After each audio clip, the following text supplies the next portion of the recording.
Hello everyone. Today we are here to continue our sixth chapter from class 12th English Flamingo book, and the title of the chapter, as you all know, is Poets and Pancakes, written by Ashoka Mitran. So in the part 1 and part 2, students, we have read about the pancakes, which is a brand name of makeup material, and the writer has started this chapter, and he has talked about the makeup department, then office boy, then writer has explained about himself, how what was his profile in the Gemini studio. After that, writer has talked about the moral rearmament party, that is MRA, how they come into this Gemini studio. And before that, writer has talked about Subbu, who was the number 2 at Gemini studio. And after that, he has discussed about the lawyer who worked in department of writer and poets, right? And now let us continue with the MRA, which we were discussing yesterday in our last second part, that MRA जो थी moral rearmament army, जो कि Gemini studio में आई थी with the 200 employees were there, and there two plays. The first one was Jotham Valley, and the another one was The Forgotten Factor. They were the fabulous plays and very famous. And now we are continue with the same topic again. Let us proceed further now. अब देखिए आगे writer बताता है, It was some years later that I learnt that the MRA was a kind of counter movement to international communism. मैंने आपको पहले ही बताया था कम्युनिस्ट के बारे में कि वहाँ पर जो जेमिनी स्टूडियो में सब लोग कम्युनिज्म के अगेंस्ट थे. तो अब MRA जो थी, MRA आर्मी जो थी मॉरल रीआर्मामेंट आर्मी, वो जेमिनी स्टूडियो में क्यों आई थी, मतलब क्या पर्पस था उनके आने का.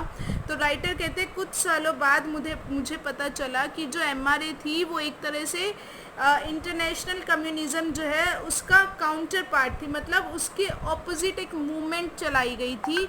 उसके मतलब वो भी एक तरह से MRA जो था वो क्या कह रहे थे, वो लोगों को मतलब कम्युनिज्म के अगेंस्ट अवेयर करा रहे थे. उनका जो काम था, they didn't tell that MRA is opposite to communism, they present themselves as the group of international circus. They wanted to spread their views against communism. अगर वो पहले से ये बता देते कि हम तो भाई काउंटर मूवमेंट है हमारा कम्युनिज्म के अगेंस्ट, तो कोई उनको नहीं सुनता, कोई उनके प्रोग्राम्स नहीं देखता. तो इसीलिए उन्होंने जस्ट एक इंटरनेशनल उन्होंने कहा कि हाँ हम लोग जो है प्लेज ऑर्गेनाइज करते हैं, प्लेज दिखाते हैं अलग अलग टॉपिक्स के ऊपर. तो इस तरह से वो एक, बट एक्चुअल में वो लोग क्या थे, वो कम्युनिज्म जो था उसका जो एक काउंटर मूवमेंट था. ये जो आपका चैप्टर है, ये जो MRA थी ये, ठीक है.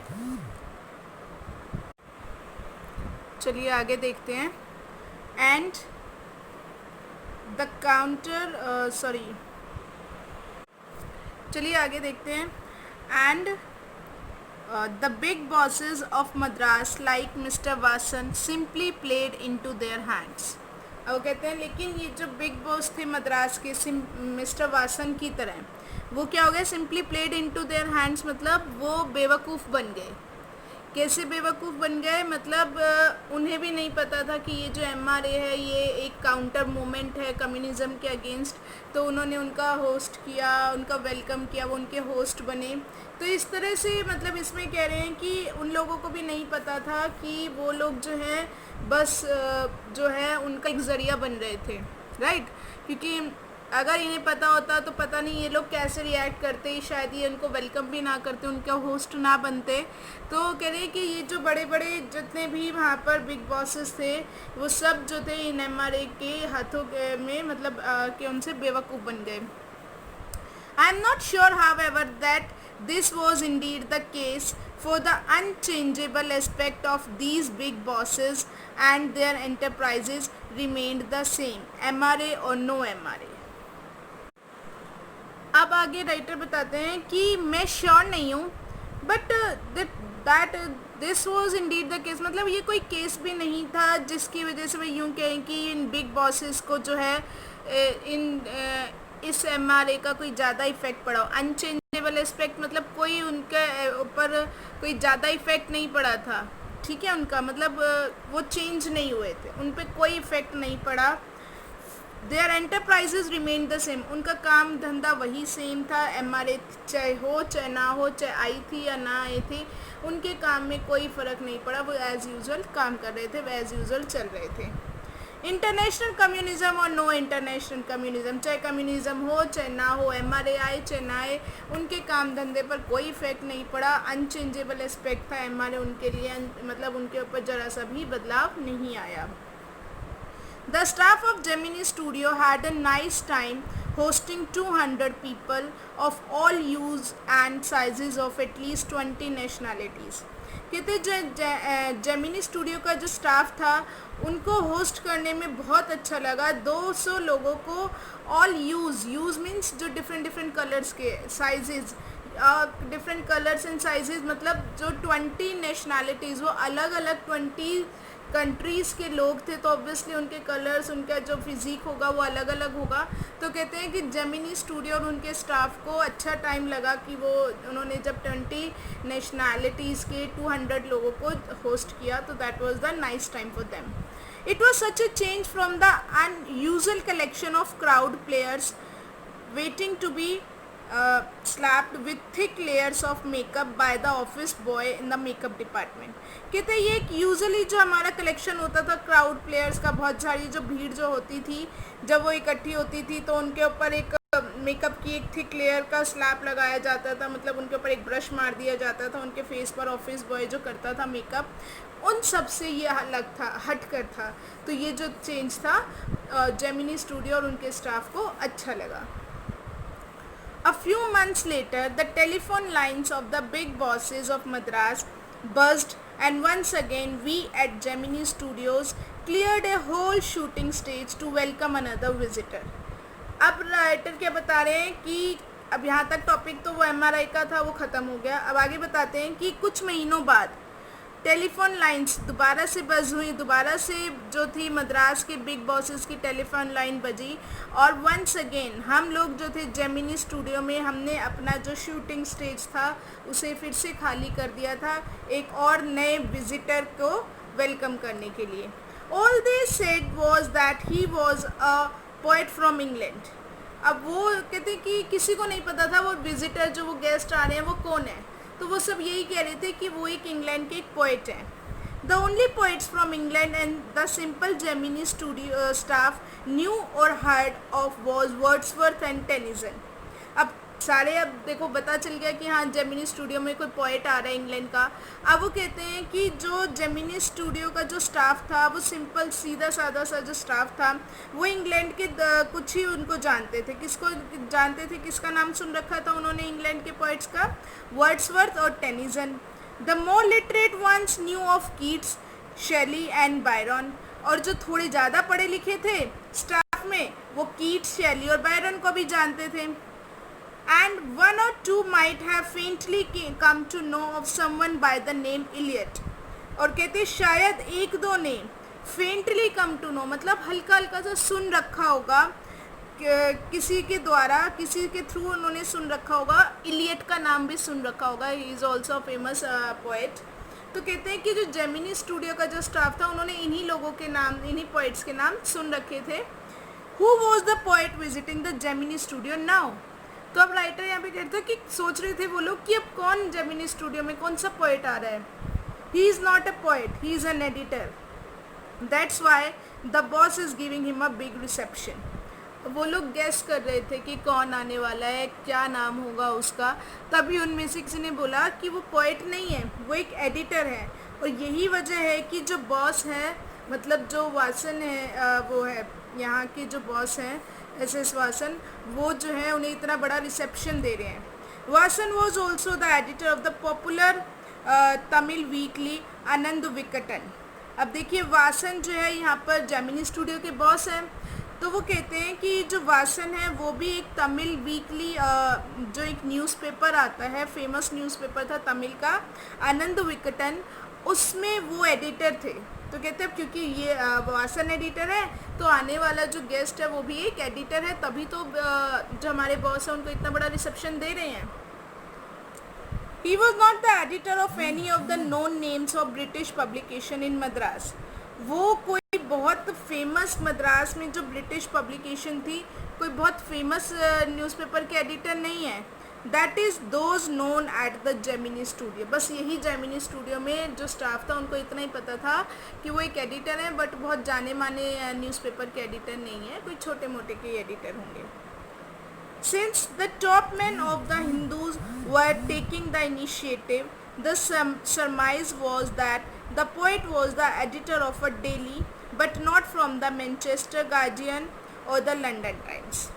अब देखिए क्या कह रहे हैं, राइटर बता रहे हैं कि मद्रास में जो कि since the top man of the Hindu newspaper बहुत ही बड़ा न्यूज़पेपर, बहुत फेमस न्यूज़पेपर है, तो कहते हैं क्योंकि वहाँ के बड़े बड़े लोग जो है इनिशिएटिव ले रहे हैं, मतलब उनको बुलाने के लिए एक्शन कर रहे हैं, उनको बुलाने के लिए वो आगे आ रहे हैं। लेकिन सरमाइज़ मतलब होता है माना जा रहा था, लेकिन माना जा रहा था कि जो ये पोइट हैं वो एक न्यूज़ डेली मतलब एक न्यूज़पेपर, तो कहते हैं कि माना जा रहा था कि ये जो आ रहे हैं गेस्ट आ रहे हैं जो पोइट भी है, अब पता नहीं मतलब कि वो पोइट है या एडिटर हैं, वो एक न्यूज़पेपर के एडिटर हैं, लेकिन वो न्यूज़पेपर द मैनचेस्टर गार्जियन और लंदन टाइम्स नहीं है, ये उस टाइम के वहाँ के बहुत फेमस ब्रिटिश के न्यूज़पेपर हुआ करते थे इंग्लैंड के। तो इन लोगों ने सिर्फ इन्हीं का नाम सुन रखा था। तो अब ये कहते हैं कि लेकिन ये जो आ रहे हैं वो मैनचेस्टर गार्जियन और लंदन टाइम्स के एडिटर नहीं है। That was all that even the most well informed among us know. अब यहाँ पर राइटर बता रहे हैं कि यही हमारे पास सबसे ज़्यादा इन्फॉर्मेशन थी जो हम जानते थे। At last around 4 in the afternoon the poet or the editor arrived. अब वो कहते हैं आखिरकार दोपहर के 4 बजे, अब पोइट कह लो या एडिटर कह लो, वो आ गए। He was a tall man, very English, very serious and of course very unknown to all of us. कहते हैं वो एक टॉल बहुत ही लंबे से थे और वेरी इंग्लिश, क्योंकि बहुत ज़्यादा फेयर कलर के और बिल्कुल इंग्लिश मैन लग रहे थे, बहुत सीरियस से लग रहे थे, और of course very unknown to all, हम लोगों में से कोई उनको नहीं जानता था। Battling with half a dozen pedestal fans on the shooting stage. अब बैटलिंग मतलब वो जब शूटिंग स्टेज पर आ रहे थे तो कम से कम हाफ ए डजन मतलब 6-7 पेडेस्टल फैन उनके आगे रखे हुए थे, उनमें से वो निकलते हुए आगे स्टेज पर आए। The boss red out a long speech. अब जो बॉस थे, वासन थे, वो कह रहे हैं उन्होंने एक लंबी सी स्पीच दी। It was obvious that he too knew precious little about the poet or the editor. और कहते हैं इससे ये भी ऑब्वियस हो रहा था, पता चल रहा था कि उन्हें भी टू न्यू, वो भी इतना ही जानते थे, प्रेशियस लिटिल मतलब जो थोड़ी सी काम की इन्फॉर्मेशन थी बस वो उतना ही जानते थे उस पोइट कह लो या उस एडिटर के बारे में। The speech was all in the most general terms. Speech normally general terms पर थी, कुछ स्पेशल नहीं था, but here and there it was peppered with words like freedom and democracy. अब क्योंकि उनके बॉस को भी नहीं पता था कि उनका आने की क्या रीज़न है और वो पोइट हैं या एडिटर हैं, किस लिए वो आए हैं, तो इसीलिए वो भी जनरली स्पीच दे रहे थे, ज़्यादा उन्होंने बातें नहीं करी। लेकिन कहते हैं उनकी स्पीच जो पेपर्ड थी, पेपर्ड मतलब होता है बहुत ज़्यादा लदी हुई थी, वो स्पीच भाषण जो था उनका किससे लदा हुआ था, फ्रीडम, आज़ादी और डेमोक्रेसी, इस तरह के वर्ड्स ज़्यादा आ रहे थे उनकी स्पीच में। Then the poet spoke. अब वासन का लेक्चर पूरा हो गया, उन्होंने स्पीच पूरी कर ली, अब कहते हैं कि पोइट बोलने लगे। He could not have address a more dazed and silent audience. कहते हैं वो डेज्ड मतलब होता है जो मतलब समझ नहीं पा रहे हैं कोई चीज़, ठीक है, तो ऐसी ऑडियंस थी जो चुपचाप थी और उनके जो भाषण है उनको कुछ समझ नहीं आ रहे थे उस ऑडियंस को। मतलब ये जो जेमिनी स्टूडियो का स्टाफ था, क्योंकि पोइट का एक्सेंट जो था वो तो इंग्लैंड का था, वो इंग्लिश में बात कर रहे थे, जो यहाँ के स्टाफ मेंबर है उनको कुछ पता नहीं था। तो कहते हैं कि हम जैसे साइलेंट ऑडियंस के आगे जो कि डेज्ड थे, मतलब जो कुछ समझ नहीं आ रहा था कि वो मजाक कर रहे हैं, क्या सीरियस बात बोल रहे हैं, क्या करें, कुछ समझ नहीं आ रहा था, तो ऐसी ऑडियंस के आगे वो ज़्यादा नहीं बोल सका जो पोइट था। No one knew what he was talking about. किसी को पता नहीं था वो किसके बारे में बात कर रहा है. And his accent defeated any attempt to understand what he was saying. और कहते हैं जो भी वो समझाने की कोशिश कर रहा था ऑडियंस को बिल्कुल समझ नहीं आ रहा था कि वो किसके बारे में क्या बोल रहा है. The whole thing lasted about an hour. ये पूरा सारा जो कार्यक्रम था 1 घंटे तक चला. Then the poet left. इसके बाद पोइट चला गया. And we all dispersed in utter bafflement. Bafflement होता है बहुत ज़्यादा कन्फ्यूज़न. तो और हम सब भी जो थे बहुत ही ज़्यादा कन्फ्यूज़न में चले गए. What are we doing. अब राइटर बोलते हैं कि हम क्या कर रहे थे. वो कहते हैं हम यहाँ पे क्या कर रहे हैं. What is an English poet doing in a film studio. एक इंग्लिश पोइट जो है फिल्म स्टूडियो में क्या कर रहा है. Which makes Tamil films for the simplest sort of people.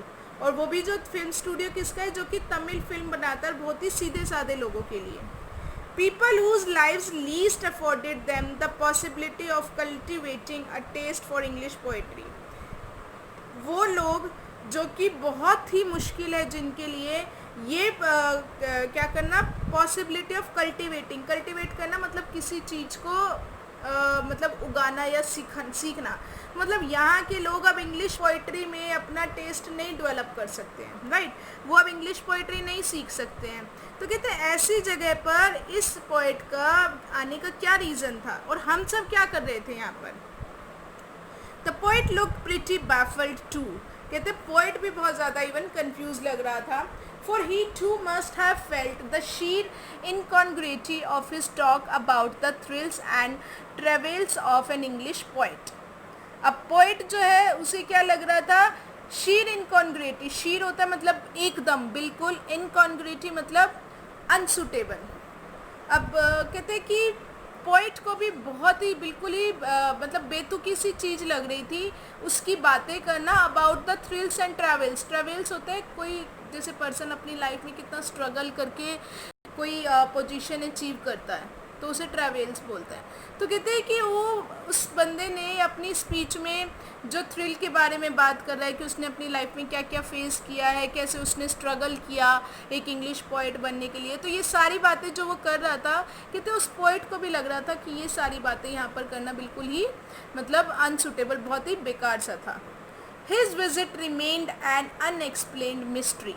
अब देखिए यहाँ पर राइटर बता रहा है कि उसका जेमिनी स्टूडियो में आना एक ऐसी मिस्ट्री थी जिसके बारे में किसी को नहीं पता था कि वो क्यों आया था, उसके आने का क्या रीज़न था. अब देखिए आगे पढ़ते हैं. The great pros writer of the world may not admit it. अब यहाँ पर अगली बात शुरू कर रहा है. राइटर बोल रहा है कि प्रोज राइटर मतलब स्टोरी राइटर्स. कहते हैं कि जो बड़े बड़े स्टोरी राइटर हैं वर्ल्ड के वो भी नहीं मानते. But my conviction grow stronger day after day that pros writing is not and can not be the true pursuit of a genius. कहते हैं कि मेरी जो कन्विक्शन मतलब मेरा जो विश्वास है, जो मेरा बिलीव है, grow stronger day by day, जो कि दिन ब दिन स्ट्रॉन्ग होता जा रहा है कि ये जो प्रोज राइटिंग है, स्टोरी राइटिंग है, नहीं है और हो नहीं सकता एक true pursuit of A genius. एक जीनियस की अचीवमेंट नहीं हो सकती. मतलब ऐसा नहीं है कि अगर आपने स्टोरी राइट कर दी तो आप जीनियस बन गए. मतलब स्टोरी राइट करने के लिए कोई जीनियस होने की ज़रूरत नहीं है. हम यूँ नहीं कह सकते कि ये एक जीनियस है तो he can write story. Story right करना इज़ ए डिफरेंट थिंग. अब आगे राइटर बताता है, it is for the patient, persistent, persevering, drudge with a heart so shrunken that nothing can break it. अब ये क्या कहते हैं राइटर, क्या कह रहे हैं कि स्टोरी राइटिंग किसका काम है. ये एक बहुत ही पेशेंट मतलब जिसमें बहुत ज़्यादा पेशेंस हो, जो सब्र कर सके. ठीक है. परसिस्टेंट मतलब बहुत ही ज़्यादा डिटरमाइंड है, उसने निश्चय कर लिया है तो वो करके ही रहेगा चाहे कुछ भी हो जाए. परसेवरिंग होता है मतलब आप एक स्लेव की तरह का, कोलू के बैल की तरह काम कर रहे हैं, एक स्लेव की तरह काम कर रहे हैं, वर्किंग लाइक अ स्लेव. तो उस तरह से होता है परसेवरिंग ड्रज. विद ए हार्ट सो श्रंकन, और जिसका दिल जो है इतना ज़्यादा श्रंकन मतलब इतना ज़्यादा बैठ चुका है, इतना ज़्यादा बुझ गया है, that nothing can break it, कि अब उसको कोई नहीं तोड़ सकता. मतलब उसने अपनी लाइफ में इतने ज़्यादा रिजेक्शंस, इतने ज़्यादा स्ट्रगल किया है, देखा है कि अब उसको कोई नहीं और तोड़ सकता इससे ज़्यादा। तो राइटर में क्या होना चाहिए? पेशेंट होना चाहिए और परसिस्टेंट, डिटर्मिनेशन और प्रिजर्विंग ग्रज होना चाहिए। प्रिजर्विंग ग्रज मैंने आपको बताया कोलू के बैल की तरह, मतलब बहुत ज़्यादा काम करते रहना चाहिए। Rejection slips don't mean a thing to him. कहते एक स्टोरी राइटर के लिए रिजेक्शन से उसे कोई फ़र्क नहीं पड़ता। मतलब जैसे वो स्टोरी राइट करके भेजते हैं पब्लिश करने के लिए और जो आगे पब्लिशर है वो उनको रिजेक्ट कर देते हैं, तो रिजेक्ट करते हैं तो एक रिजेक्शन स्लिप लगा के उस एनवेलप में वो स्टोरी इनको वापस भेज देते हैं। तो कहते हैं कि वो रिजेक्शन स्लिप से कोई फ़र्क नहीं पड़ता इन लोगों को। He at once sets about making a fresh copy of the long prose piece and send it on to another editor and closing postage for the return of the manuscript। अब देखिए अगेन राइटर क्या बता रहे हैं, कहते हैं कि वो जैसे उसे मतलब कोई फ़र्क नहीं पड़ता रिजेक्शन स्लिप का, और वो दोबारा से एक बार फिर से फ्रेश कॉपी लिखने लग जाता है एक बड़ी सी स्टोरी का, और फिर उसके बाद वो किसको भेज देता है?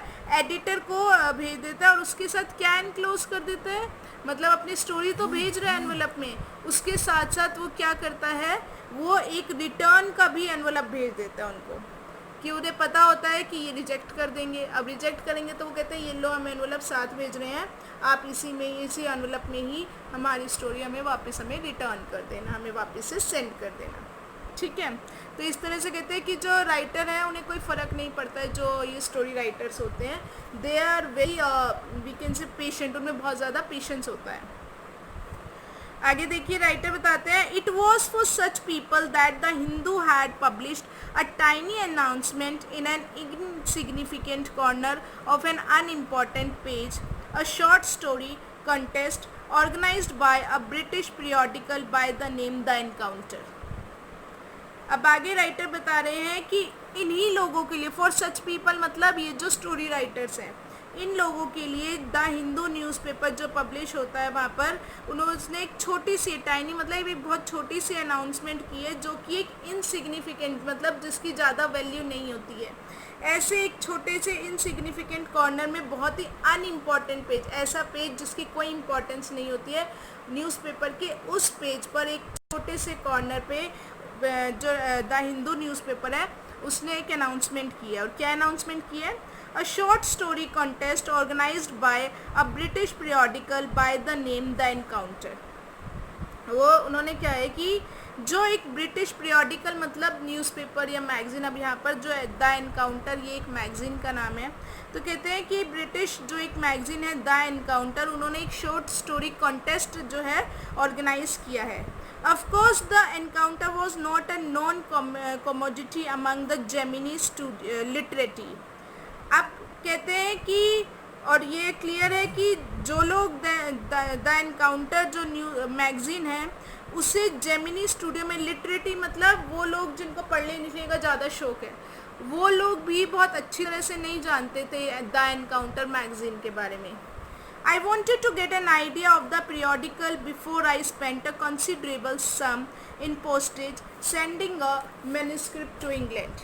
अब राइटर यहाँ पे कहते हैं, अब राइटर ने सोचा कि वो स्टोरी कॉन्टेस्ट है तो वो भेजेंगे वहाँ पर, तो राइटर कहते हैं कि मैं भेजने से पहले, क्योंकि अब इंग्लैंड में भेजना था तो ऑब्वियसली वहाँ पर भेजने का बहुत ज़्यादा खर्चा आ जाता, तो कहते हैं कि पोस्टेज का सेंड करने में अपना मैन्युस्क्रिप्ट जो उसने राइट अपना जो स्टोरी है उसे इंग्लैंड में पोस्ट करने पे जो खर्चा आएगा, इतना खर्चा करने से पहले मैं इस पीरियोडिकल इस मैगज़ीन के बारे में जानने के लिए आइडिया लेने